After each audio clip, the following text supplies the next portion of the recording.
جائز ہوں گے۔ بھائی نے پوچھا کہ کیا عورت مزارات اور قبرستان میں جا سکتی ہے؟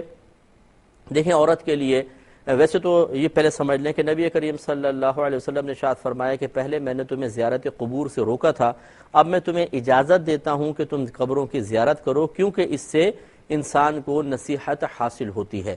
اور جب نبی کریم، اب یہ سرکار کا حکم ہے، اس میں نہ مرد کی تخصیص ہے نہ عورت کی تخصیص ہے۔ جب نبی کریم صلی اللہ علیہ وسلم کا ایسا کوئی حکم آ جائے جس میں خاص عورتوں کو یا مردوں کو مخاطب نہیں کیا، تو حکم دونوں کے لیے ہوتا ہے، گویا کہ اجازت دونوں کے لیے ہے۔ اس قسم کی حدیثوں سے اجازت نظر آتی ہے کہ عورت مزار پہ بھی جا سکتی ہے، قبرستان میں بھی جا سکتی ہے، لیکن فقہا نے ضرور بیان فرمایا کہ چونکہ صحابہ کرام علیہم الرضوان نے اس بات پر اتفاق کر لیا تھا کہ فتن زمانہ کی وجہ سے عورتیں مسجدوں میں جماعت کے لیے حاضر نہیں ہوں گی، تو جو جماعت واجب تھی اس سے عورتوں کو روک دیا، کیونکہ زمانے میں فتنہ ہے۔ تو قبرستان جانا اور مزارات پہ جانا تو زیادہ سے زیادہ مستحب ہے، یعنی جائیں تو ثواب ہو سکتا ہے، اچھی نیت کے ساتھ جائیں تو ثواب مل جائے، ورنہ نہ جانا کوئی گناہ نہیں ہے۔ ترک جماعت تو پھر اس میں کوئی گناہ کا پہلو تھا، لیکن فتنے کی وجہ سے جب اس کو صحابہ کرام نے منع کر دیا تو یہ مستحب کام تو بدرجہ اولیٰ منع ہوگا، لہذا فقہا نے ارشاد فرمایا کہ عورتیں اپنے گھر سے ہی ایصال ثواب کریں، قبرستان اور مزارات نہ جائیں۔ لیکن اگر کوئی بہن جاتی ہیں اور قیودات شرعیہ کا لحاظ کر کے جاتی ہیں تو ہم اس حاضری کو ناجائز حرام نہیں کہہ سکتے ہیں۔ وہ شرعی قیودات کیا ہیں؟ نمبر 1، اپنے محرم کے ساتھ جائیں، اور شوہر ہے تو ان کی اجازت سے، ماں باپ ہے تو ماں باپ کی اجازت سے جائیں،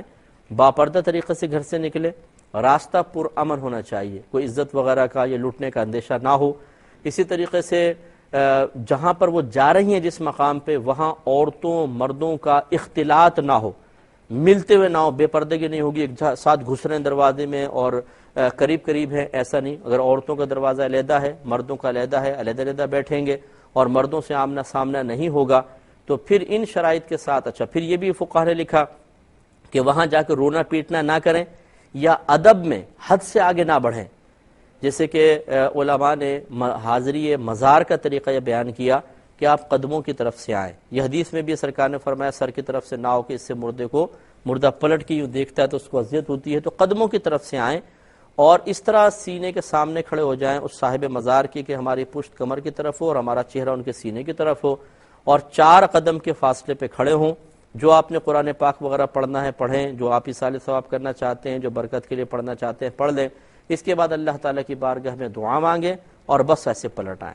علماء نے منع کیا ہے کہ قبر کو ہاتھ لگایا جائے، قبر کو چوما جائے، یا اور کسی ایسے فعل کا ارتکاب، بلکہ ادب یہی لکھا ہے کہ 4 قدم کے فاصلے پر رہیں، جیسا ان بزرگ کی زندگی میں ان سے دور ادباً رہتے ہیں ایسے ان کے مزار سے بھی فاصلہ رکھا جائے۔ تو ان قیودات کا لحاظ کر کے اگر کوئی بہن جاتی ہیں تو بہرحال جانا جائز ہے، لیکن افضل یہی ہے کہ وہ اپنے گھر سے ہی ایصال ثواب کرے۔ اور یہ جو ایک حدیث بیان کی جاتی ہے کہ جو عورت اپنے گھر سے مزار کی قبرستان کی زیارت کے لیے نکلے تو اس پہ اللہ کی لعنت ہوتی ہے، یہ فرشتوں کی لعنت ہوتی ہے، یہ حدیث اسی چیز کے ساتھ مقید کی گئی ہے کہ جب وہ عورت قیودات شرعیہ کے خلاف نکلے، بے پردہ نکلے، راستہ پر فتن ہو، وہاں عورتوں مردوں کا اختلاط ہوگا، یہ قبر پہ جا کے روئیں گی، پیٹیں گی، چلائیں گی، یا بے ادبی میں حد سے آگے گزر جائیں گی تو ان پر اللہ کی لعنت ہوگی، ویسے نہیں ہے۔